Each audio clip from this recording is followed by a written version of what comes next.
बिस्मिल्लाहिर्रहमानिर्रहीम। अस्सलाम वालेकुम स्टूडेंट्स।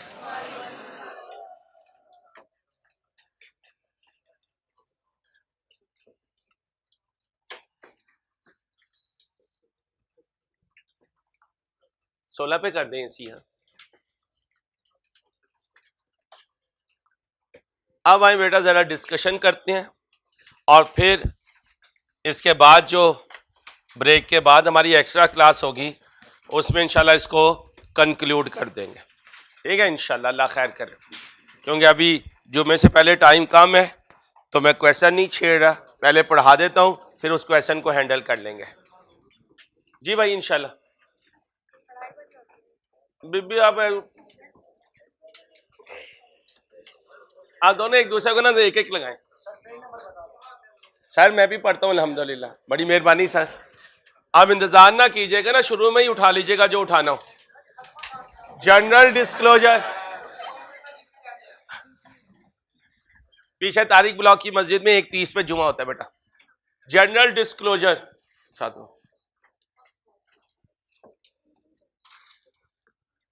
बस बेटा, एक्सक्यूज मी बच्चियों। General disclosure both models, an entity shall disclose whether it applies the fair value model और द। इसलिए याद करें जब नोट बनाते हैं तो नीचे लिखते हैं मेजरमेंट बेसिस। चुप करके सुनते जाइएगा बच्चियों। वेरी बैड बेटा, मैं चुप करवा रहा हूँ, इस तरह तो मैं नहीं पढ़ा सकूंगा 150 बच्चों को अगर हर कोई 1 मिनट के बाद बोलेगा तो अच्छा नहीं लगता। When classification is difficult, the criteria it uses to distinguish investment property from owner occupied property और owner occupied property का मतलब PPE बुक पे लिखने। owner occupied property का मतलब PPE।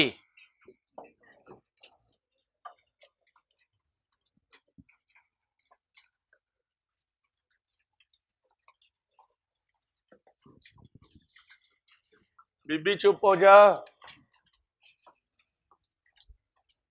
The extent to which the fair value as measured or disclosed in the financial statement of investment property is based on a valuation by an independent valuer who holds a recognized and relevant professional qualification। और पाकिस्तान में ऐसे valuer Pakistan engineering council की panel list पर होते हैं। जैसे auditors Pakistan में आई cap की पैनल लिस्ट पर होते हैं, ऐसे ही ये वैल्यूअर्स पाकिस्तान इंजीनियरिंग काउंसिल की पैनल लिस्ट पर होते हैं और वहां उनका सर्टिफिकेट उनके पास होता है जिसकी बेस पर वो ये वैल्यूएशन कर सकते हैं।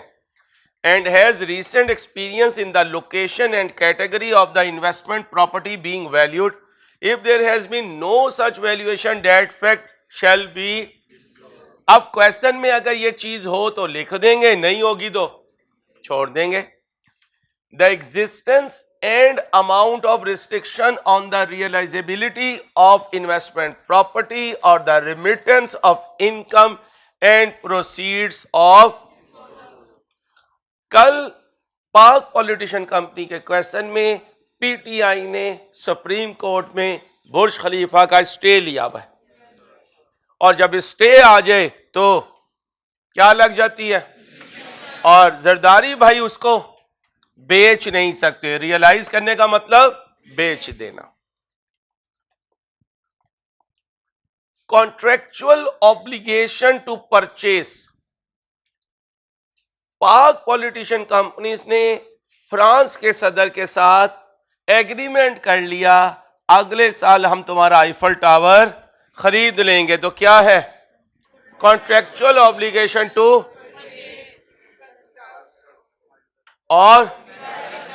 और फॉर, यानी कोई भी हमारा एग्रीमेंट हुआ तो यूजर को वो बताना चाहिए कि एग्रीमेंट इस चीज का हुआ है, खरीदने का, बनाने का, डेवलप करने का, रिपेयर करने का या enhancement. An entity shall also disclose the amounts recognized in profit and loss for। कल क्वेश्चन करवाया तो बताया था रेंटल इनकम जितनी आए वो शो कर दो। रेंटल इनकम कमाने में जितने वो भी शो कर दो। Including repair and arising from that generated rental income during the and that did not generate rental income during the, वो भी प्रॉपर्टीज बता देना जिनसे किराया आया है, वो भी बता देना जो फॉर किराया अवेलेबल है लेकिन उनसे किराया नहीं कमाया, लेकिन उन्हें मेंटेन करने के लिए ऑपरेटिंग एक्सपेंस। और आपको पता है खाली प्रॉपर्टीज भी पड़ी हो तो उनको रिटेन करने का कुछ खर्चा होता है, इसलिए हर लैंडलॉर्ड की कोशिश होती है कि मेरा मकान खाली ना रहे। खाली रहेगा तो रेंटल तो कुछ नहीं आएगा लेकिन ऑपरेटिंग कॉस्ट फिर भी इनकर होगी। Additional disclosure fair value model only. अगर फेयर वैल्यू मॉडल लगाया हुआ है तो ये बातें फेयर वैल्यू मॉडल में बतानी है। अगर क्वेश्चन में लिखी होंगी तो ये चीजें या मेन नोट में जाएंगी या सब नोट में। तुम्हारे पे जुल्म ये हुआ कि तुम्हें मेन नोट भी करवा दिया, तुम्हें सब नोट भी करवा दिया। अब तुम ये भी नहीं कह सकते यार ये चीज नहीं है। जो नहीं करवाई वो R1 के लेवल पे नहीं है, वो बात कब आएगी नोट में। और जो R2 में भी नहीं करवाऊंगा सी फैब में MSA, सी फैब किए बगैर MSA में चला जाएगा। कमाल हो गया भाईजान। क्या सिखाएंगे कल? याद करें फॉर्मेट में एडिशन था, एक्विजिशन एंड। अब याद रखना सम टाइम हम किसी बिजनेस को अक्वायर करते हैं, जब उसके एसेट्स अक्वायर करते हैं तो उसमें उसकी इन्वेस्टमेंट प्रॉपर्टी भी आ जाती है। तो कभी बाय करूंगा, कभी बिजनेस कॉम्बिनेशन से अक्वायर करूंगा। बिजनेस कॉम्बिनेशन से अक्वायर करूंगा FAR2 में, जब मैं आपको कंसोलिडेशन सिखाऊंगा, एक्विजिशन एंड मर्जर सिखाऊंगा इंशाल्लाह। ये क्या है? सिखा चुका हूं। इन्वेस्टमेंट प्रॉपर्टी का डिस्पोजल हम सीख चुके। थर्ड रो में बचियां 7 हो जाए। नेट गेन और लॉसेस फ्रॉम फेयर वैल्यू। याद करें हमारे नोट में फेयर वैल्यू एडजस्टमेंट का कॉलम बना हुआ था, फिर ट्रांसफर बना हुआ था, अदर चेंजेस। अभी हम मुन्ने हैं इन्वेस्टमेंट प्रॉपर्टी के, अदर चेंजेस नहीं बताएगा वरना डर लग जाएगा हमें। आगे for investment property included at. Zardari भाई ने क्या कहा था? भाई सारा कुछ फेयर वैल्यू मॉडल पे होगा, एक चीज मैं कॉस्ट मॉडल पे लेके जाऊंगा। Because fair value can not be measure reliably, क्योंकि रेगिस्तान में बुर्ज खलीफा है, जो जाता है रेत के सहरा में गुम हो जाता है। सिर्फ जरदारी भाई बचे में और बिलावल भाई। In addition an entity shall disclose a description of the, चलो नाम तो बताओ, प्रॉपर्टी का नाम क्या है? Burj Khalifa. An explanation of why fair value can not be. Desert में है, पानी नहीं है, हवा नहीं है, चरिंद परिंद नहीं है, ऊंट है, बस वहां पर इनकी बिल्डिंग है। इंसान बना। इफ पॉसिबल, अगर पॉसिबल हो तो जरदारी भाई से IS40 रिक्वेस्ट करेगा, जरदारी भाई रेंज ही बता दो कि यहां से लेके यहां तक की रेंज है फेयर वैल्यू की। If possible the range of within which fair value is highly likely to lie, and the fact of disposal of such investment property, its carrying amount and gain or loss on। अगर ऐसी बेचारी लवारिस investment property जो cost model पे चल रही थी, अगर आपने बेच दी है तो क्या बताओ कि हमने बेच दी है, और ये भी बताओ जब बेची उसकी WDV कितनी थी और उससे हमें गेन आया या। और जरदारी भाई इसमें से लॉस निकाल के दिखाएंगे आपको। आगे चले, इंसान बनो, तमीज से बोला करो। बेटा मैं वो आ भी गए ना तो मुझे तो फिर छोड़ देंगे, इस लिहाज से चल टीचर है, 4 बच्चों को पढ़ाएगा, बिलावल के बच्चों को भी पढ़ा देगा।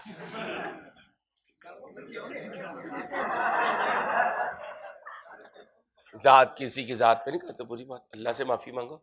ये जो मैं मजाक करता हूं इसमें मैं बिलावल की जात, जरदारी भाई की जात पे अटैक नहीं कर रहा, इस तरह की जो मानी बातें नहीं करते, 1000 दफा का है, बुरी बात, अल्लाह माफ फरमाया। मैं सही कह रहा हूं भाई, ये PTI वाले को ज्यादा लोगों की जात को उछालते हैं। नहीं नहीं नहीं, बुरी बात बुरी बात, मैं तुम्हें औलाद समझ के समझा रहा हूं, ये मत किया करो, ये बड़ी तजलील होती है इंसानियत की। प्लीज ना उलमा इकराम की किया करो।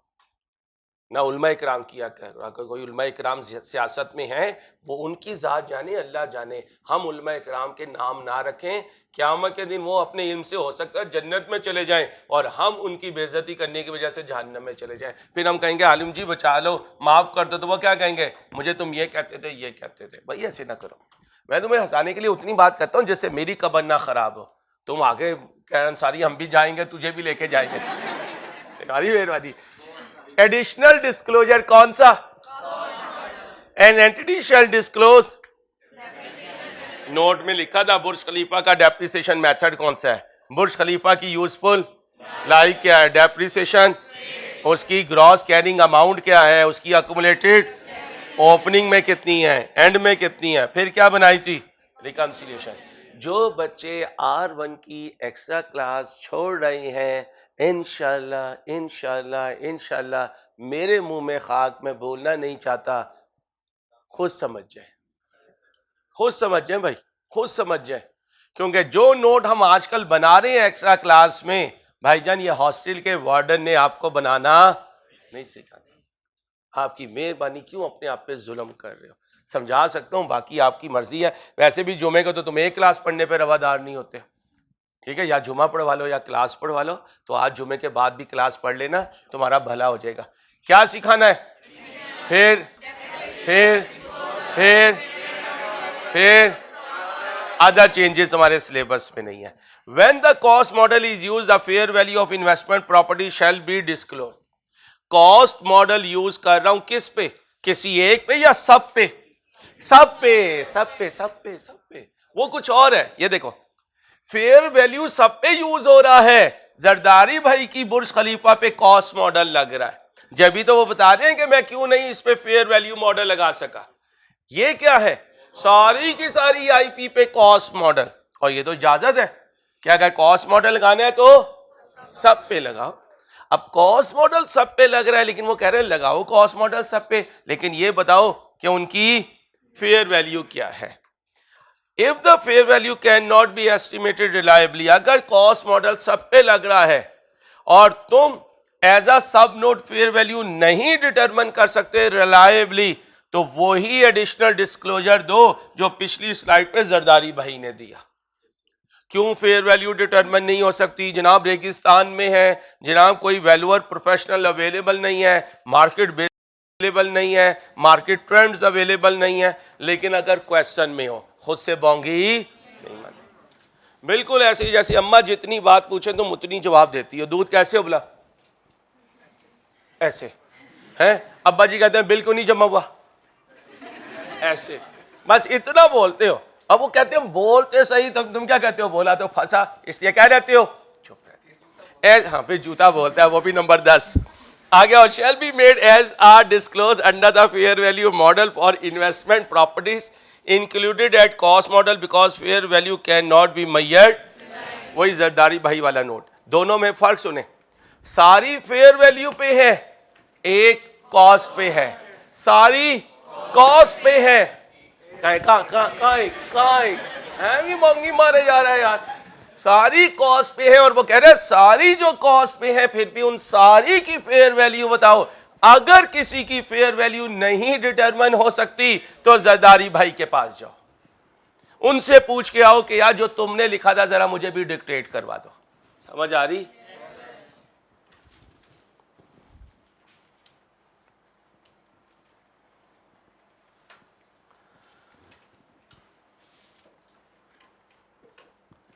IS 40 किस पे लगता है? Property held for. किस पे नहीं लगता?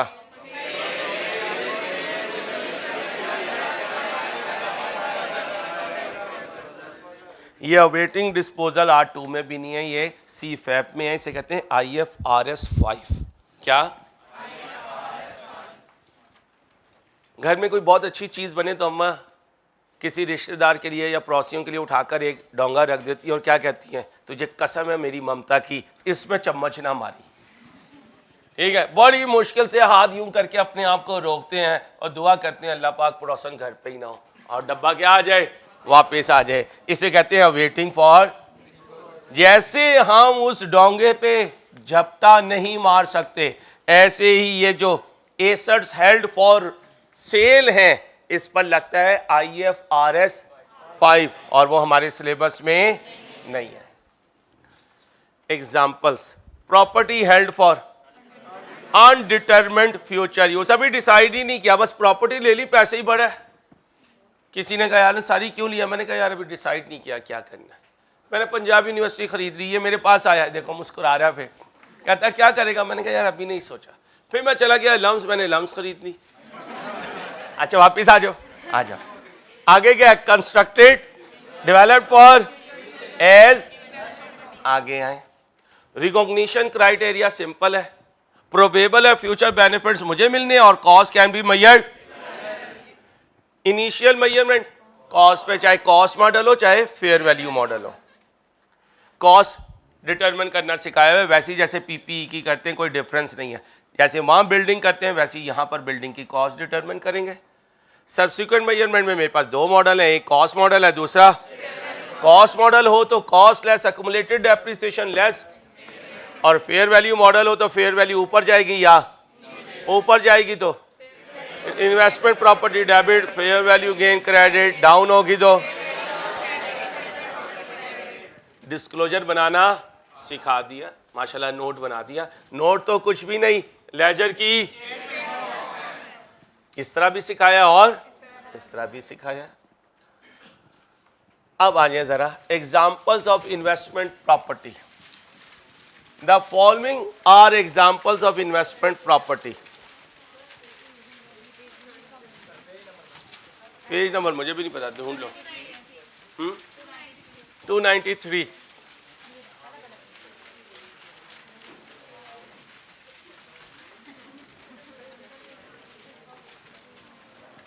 The following are examples of investment property.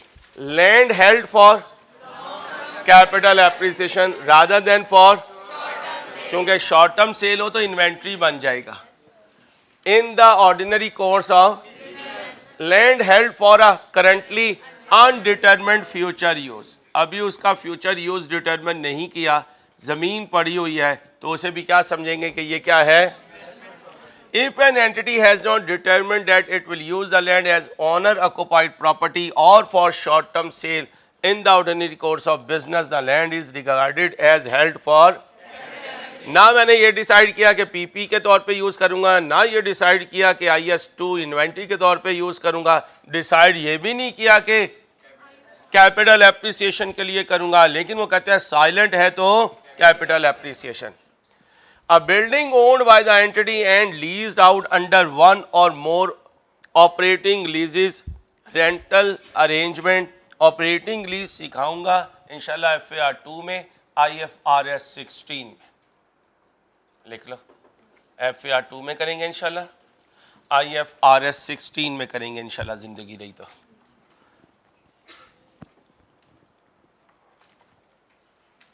फिर क्या करें, A building that is vacant but is held to be leased out under one or more, ये भी FAR 2 में सिखाऊंगा इंशाल्लाह, जिंदगी रही। Property that is being or developed for future use as, construct किया है अभी दी नहीं है किराए पे, डेवलप कर रहा हूं लेकिन अभी दी नहीं किराए पे, तो वो भी किसके लिए है। आगे आए, ये यहाँ पे ध्यान से MCQ आ सकता है। Examples of items that are not, the following are examples of items that are not investment property and are therefore outside the scope of IS 40.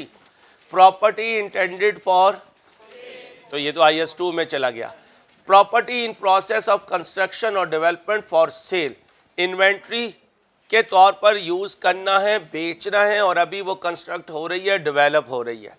Property acquired exclusively with a view to subsequent disposal in the, खरीदते हुए clear cut मुझे जहन है कि मैंने इसे बेच देना है, ये भी IS 40 में फॉल नहीं करेगा। Property acquired exclusively for development and resale, owner occupied property यानी अपने इस्तेमाल के लिए। Property held for future use, यहाँ पर यूज शुरू हो चुका, यहाँ पर कब शुरू होगा, फ्यूचर में, तो ये भी इन्वेस्टमेंट प्रॉपर्टी नहीं है। Property held for future development and subsequent use as, अभी डेवलपमेंट भी नहीं हुई है, अभी डेवलपमेंट भी नहीं हुई, यहाँ इस्तेमाल शुरू हो गया, यहाँ प्रॉपर्टी बन चुकी, कंस्ट्रक्ट हो चुकी, इस्तेमाल नहीं हुआ, यहाँ अभी बनी भी नहीं है। तीनों केसेस में अगर ऑनर ऑक्युपाइड है तो ये इन्वेस्टमेंट प्रॉपर्टी नहीं है। बन के तैयार इस्तेमाल हो रही तब भी, बन गई इस्तेमाल नहीं हो रही तब भी, अभी बनी भी नहीं है तो इस्तेमाल कैसे होगी, लेकिन फिर भी ये क्या है, IS 40 नहीं है, ये इन्वेस्टमेंट प्रॉपर्टी नहीं है। Property occupied by employees whether not the employees पे रेंट एट मार्केट रेट्स, ये पॉइंट इंपॉर्टेंट है। आपके अपने एम्प्लॉइज को आपने क्या दी हुई है, रेजिडेंस दी हुई है।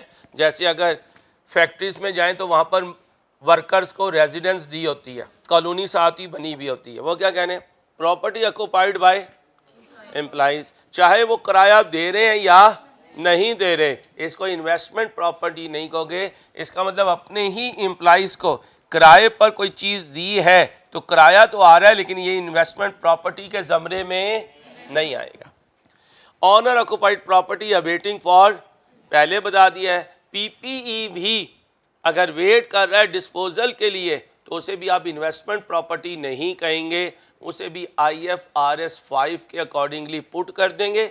IFRS 5 assets held for sale, तो एसेट हेल्ड फॉर सेल में PPE भी हो सकता है, इन्वेस्टमेंट प्रॉपर्टी भी हो सकती है, लेकिन दोनों केसेस में ये IS 40 में फॉल नहीं करेगा। Why separate classification is necessary, paragraph number 7। पहले जिंदगी आसान थी हमारी भी और आपकी भी, क्यों, ओपन बुक पेपर होता था, हम आपको कहते थे ये इंपॉर्टेंट पैराग्राफ है यार, अगर आए तो ओपन करके लिख लेना। अब उसने क्या कहा, ला ये कोई मज़ा थोड़ी आ रहा है, अंसारी ने बंद बुक पेपर पास किया और उसके बच्चे ओपन बुक पेपर पास करें, उन्होंने बुक ही बंद करवा दी। अब जो कुछ है आपके इधर होगा तो चलेगा, इधर नहीं तो कहीं नहीं। इसी मुसीबत की वजह से, क्योंकि ओपन बुक होता था तो स्टैंडर्ड ऑर्डर कर लिया करते थे। माशाल्लाह अभी तक किसी ने नहीं ऑर्डर किए होंगे, नहीं किए होंगे, कर लो। आई कैप की साइट पे जाओ, आई कैप की साइट पे जाके कोई आई कैप की साइट भी जाने वाली है यार, मुसीबत यार अंसारी क्या बदज़ौक़ आदमी है। इस उम्र में वैसे इंसान ऐसे ही हो जाता है, आई कैप की साइट पे ही जाता है ना। अब आई कैप की साइट पे चले जाएं, वहाँ पब्लिशिंग में जाएं, पब्लिशिंग में आके MSA में नहीं जाना, CFAB में नहीं जाना, अपनी अलिफ वाव काफ अलिफ ता में रहना है। कहाँ रहना है, कैफ में। कहाँ रहना है, कैफ में। और कैफ के जो आपके स्टैंडर्ड्स हैं उनका ऑर्डर करना है। 5250 या 4850 में आई कैप पहले पैसे लेगा, बाद में सर्विस देगा। इसका मतलब है कि पहले पैसे देंगे तो वो आपका पैकेट भेजेंगे, और वो पैकेट बहुत ज़रूरी है क्योंकि कुछ ही दिनों के बाद उसमें से होमवर्क मिलना है, और साथ वाले ने घर ऑफिस लाना नहीं तो चोरी करने का चांस भी नहीं। ठीक है मेरे बच्चों, समझ गई ना मेरा बेटा। तो अब क्या करोगे, ऑर्डर कर दो, ताकि जब मैं चेक करूं तो आप सबके पास स्टैंडर्ड्स की बुकलेट हो। कैफ की करनी है, CFAB की नहीं करनी अभी।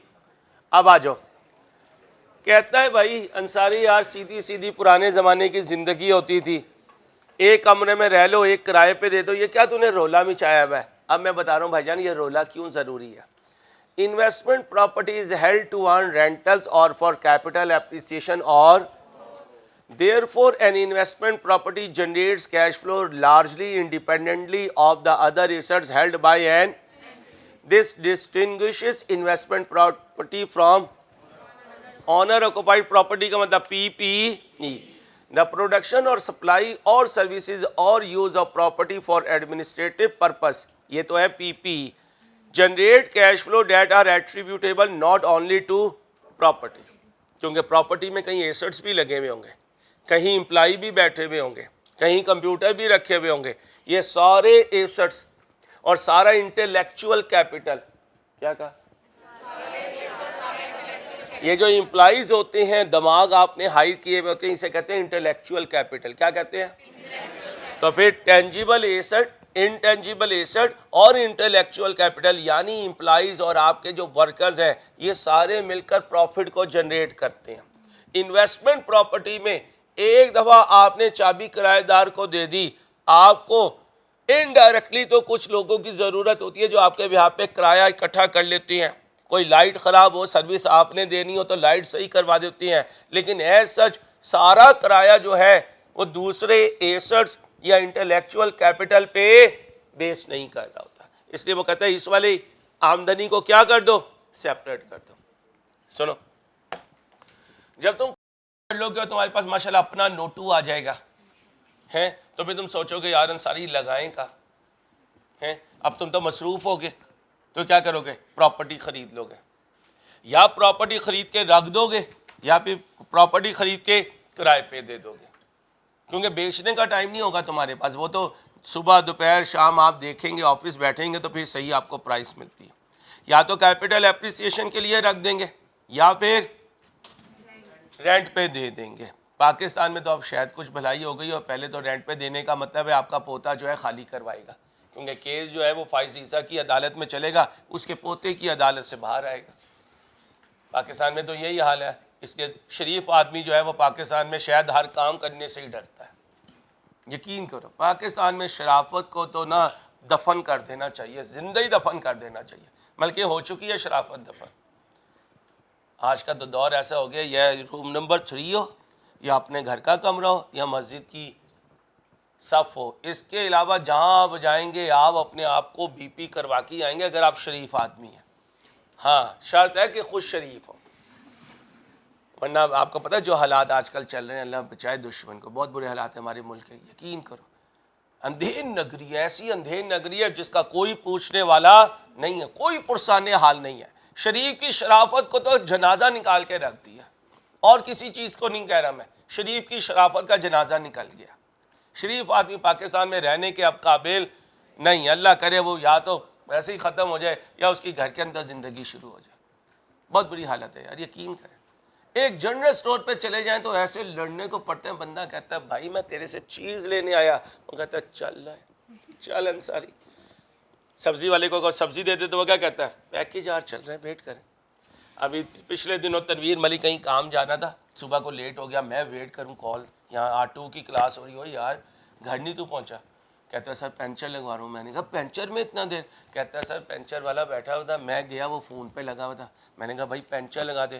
कहता है 15 मिनट मेरे पैकेज के रहते हैं, उसके बाद लगाऊंगा, नहीं लगवाना तो। ये अल्लाह की कसम सच्ची बात तुम्हें बता रहा हूँ, इतना अफसोस मुझे हुआ कि सुबह सुबह रिज़क उसकी दुकान पे पहुंच रहा है और वो अपने मोबाइल की वजह से रिज़क वाली जगह को कह रहा है कस्टमर को कि जा।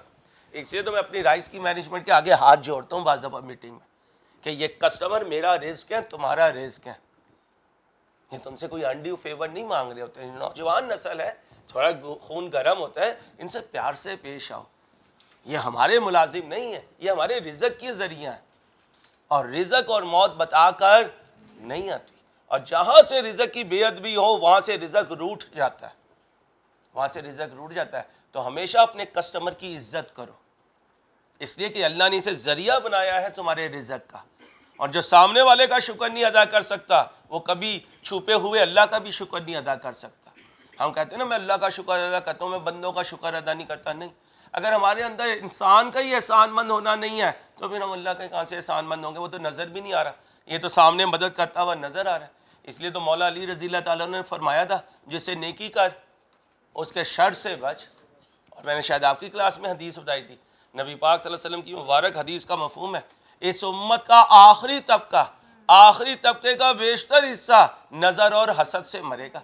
और आज यकीन करो कि हमारी 90% बीमारियां लोगों की नज़र या लोगों के हसद की वजह से। सगे खूनों के अंदर ऐसा हसद है कि गैर की तो क्या परवाह करें। बहुत बुरे हालात है, बहुत बुरे। क़यामत की शायद सारी निशानियां पूरी हो गई। अल्लाह करे हम ईमान के साथ जाने वाले हो बेटा, दज्जाल से पहले हमारा यहाँ से दुनिया से खरूज हो जाए, क्योंकि वो ज़माना बहुत ख़तरनाक होगा। वो बहुत ख़तरनाक ज़माना होगा जो हज़रत ईसा अलैहिस्सलाम का और हज़रत मेहदी अलैहिस्सलाम का होगा। वो तो आखिरी वक्त होगा ना। वो ज़रूर है कि इंसानियत जो है उसे हदायत मिलेगी, 40 साल तक जो है वो दीन सारी दुनिया में फैलेगा, लेकिन वो आसान काम नहीं होगा उस वक़्त का, बड़ा मुशक्क़त वाला वो होगा। अल्लाह करे हम अपने ईमान को बचा के लेके जाने वाले बन जाएं बेटा। तो ईमान का तज़किरा करते रहें और कोशिश करें ज़्यादा से ज़्यादा वक्त जो है वो अपने घरों अपने ऑफिस में गुजारें। जितना हम बाहर निकलेंगे ना उतना नफसा नफसी के आलम है, अफरा तफरी का आलम है, उतना हम परेशान होंगे। मैं तो यकीन करो दुआ करता हूँ 6 से 7:30 भी रात की क्लास हो जाए, यहीं से गिरा गिरा जाऊँ सीधा बेड पे जाके गिरूँ, वहाँ से उठा के कोई फेंके इधर आके बैठ जाए। यकीन करो, क्योंकि मैं तुम बच्चों के साथ रह के ना समझता हूँ कि अल्लाह ने मुझे ना जन्नत में रखा है, अल्लाह ने मुझे जन्नत दिया तो मेरी जन्नत हो। क्योंकि ना मैं तुम्हारी वजह से झूठ बोलता हूँ, ना तुम्हारी वजह से कोई रिश्वत वाला मामला होता है, ना तुम्हारी वजह से किसी को धोखा देना पड़ता है, तो तुम मेरी बहुत सी बुराइयों की बचने की वजह हो। तुम्हें नहीं पता तुम मेरे लिए कितने कीमती हो, ऐसे नहीं तुम्हें सलूट करते फिरते भाई। तुम्हारी वजह से पता नहीं कितनी गुनाहों से मैं बचा हुआ हूँ, कितनी बीमारियों से बचा हुआ हूँ, कितनी हसद बुग़्ज़ और ग़ीबत से बचा हुआ हूँ। पूरा दिन आपसे मजाक करते हुए दिन गुजर जाता है, पूरा दिन ग़ीबत नहीं होती, पूरा दिन हसद नहीं होता, झूठ नहीं होता, रिश्वत नहीं होती, धोखाधड़ी नहीं होती। अब ये सारी चीज़ें मुझे तुम्हारे तो फैल मिल रही हैं, तुम्हारी बरकत से मिल रही हैं।